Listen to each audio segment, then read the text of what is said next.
cérémonie, c'était une cérémonie de présentation et de déclaration de mon livre intitulé Terrorisme et criminalité dans le Sahel, la nouvelle stratégie du Sénégal. En fait, le livre, c'est juste un prétexte pour sensibiliser les populations, lancer une alerte adressée également aux populations, mais également insister sur les stratégies mises en place par les autorités pour lutter contre la menace terroriste. Vous savez, depuis 2001, au lendemain des attaques terroristes aux États-Unis, les attentats de World Trade Center, l'État du Sénégal a engagé des réformes sur le plan judiciaire. Je me rappelle, la première loi concernant le terrorisme en tant que tel a été présentée en 2007 par le ministre de l'Intérieur, l'ancien ministre de l'Intérieur, Cheikh Tidiane Sy.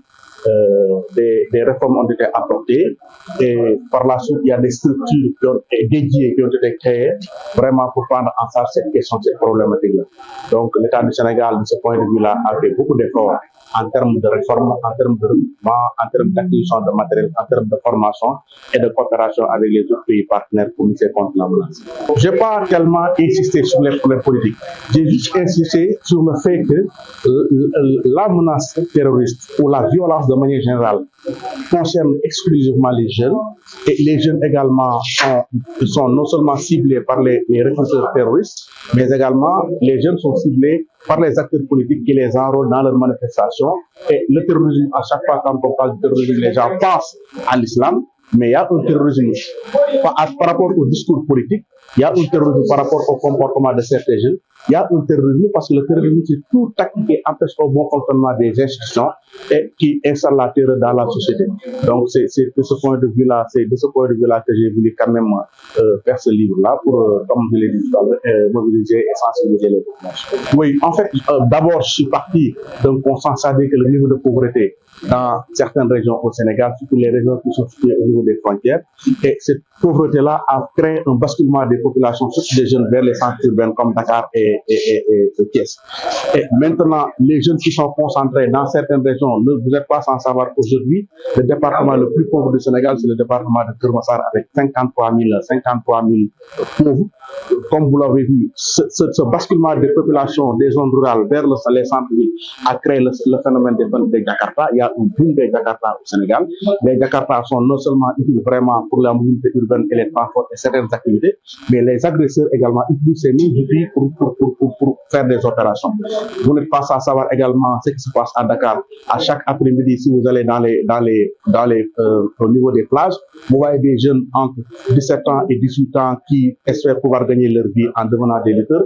Et dans toutes les rues de Dakar, du matin au soir, vous voyez un profil de jeunes, des jeunes âgés entre 15 ans à 25 ans, qui sont des marchands ambulants, qui courent entre les voitures, les véhicules, dans les autoroutes, dans les routes et dans les quartiers pour avoir des revenus. Le problème, c'est que ces jeunes-là, à travers ces activités-là, ne peuvent pas avoir des revenus dans le long terme. C'est pourquoi j'ai lancé un appel à l'État du Sénégal pour prendre en charge la question des jeunes, parce que les terroristes visent les jeunes, les groupes terroristes s'activent dans les régions où il y a la pauvreté, les terroristes visent les populations pauvres, qu'ils enrôlent, qu'ils utilisent pour passer à actes et pour poser des actes de violence. Parce que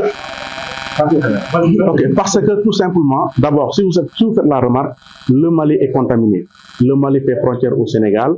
La Mauritanie est contaminée. La Mauritanie fait face au Sénégal. C'est pourquoi nous Sénégalais, moi en tant que journaliste, je me suis dit que je dois quand même participer à travers mes écrits, participer à cette sensibilisation-là, parce que nous ne devons pas attendre que le mal s'installe, que les actes de violence s'opèrent pour mobiliser les Sénégalais. Pour nous, nous devons lancer des anticipations par l'écrit, impliquer les médias, la société civile, impliquer tout le monde pour que les gens soient conscients de la menace et que les populations soient impliquées dans la stratégie, que ça soit en tout cas une dynamique nationale. Parce que ce qui s'est passé au Mali, ce qui s'est passé en Mauritanie ou ailleurs, peut bien se passer au Sénégal.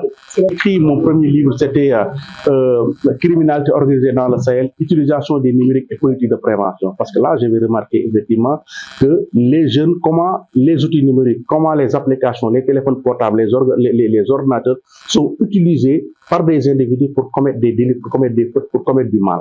Le second livre s'appelle Les Sénégalais de Boko Haram. Bon, je l'avais sorti en pleine Covid, c'est pourquoi je n'ai pas organisé de lancement. Beaucoup de gens n'ont pas lu l'ouvrage. Dans ce livre-là, je suis revenu sur l'affaire, comment les jeunes qui étaient partis au Nigeria, comment ils partaient d'abord, comment ils organisaient leur déplacement, leur voyage, comment ces voyages étaient financés et comment ils faisaient pour rentrer et le pourquoi ils ont été arrêtés jusqu'à l'accomplissement de cette affaire par un procès sanctionné par une condamnation de quelques jeunes et de l'imam Daou qui a par la suite été arrêté et libéré. Vous savez, la plupart des jeunes qui sont dans les déserts, ils sont plus, je pense, intéressés par le voyage, par l'immigration clandestine. Donc, mais le problème, ce n'est pas de mettre l'accent sur ceux qui sont dans le désert.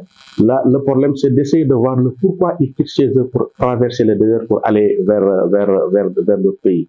Donc, c'est une question qui touche l'immigration clandestine et je l'ai bien détaillé dans mon premier ouvrage. Vous savez, d'abord, il faut que les gens comprennent le sens du terrorisme. Le terrorisme, c'est pas lié exclusivement à l'islam. La plupart des gens, quand vous parlez de terrorisme, ils pensent à l'islam. Or, la loi sénégalaise parle d'actes terroristes. N'importe qui peut commettre un acte terroriste. L'acte terroriste, c'est tout acte qui qui empêche le fonctionnement normal des institutions. C'est tout acte qui installe la terreur, la peur dans la société. La loi sénégalaise condamne ça, mais elle condamne également toute personne qui a des liens avec ces entreprises terroristes-là. Parce que quand on parle d'entreprises terroristes, il y a d'abord une idéologie, il y a un financement, il y a des recruteurs, il y a des opérations, il y a tout un lien, tout un groupe qui fait que le législateur l'a qualifié d'entreprise terroriste. Au Sénégal, le problème, c'est que ce que nous avons remarqué, c'est que les jeunes qui sont partis au Nigeria, par exemple, c'est des jeunes qui sont issus des localités pauvres. Et c'est des jeunes qui n'avaient pas eu de travail. C'est des jeunes qui étaient des chômeurs pour la plupart. D'autres, ils étaient des bénévoles ou bien ils s'activaient dans le secteur informel sans avoir de réels revenus consistants leur permettant de vivre aisément dans la société.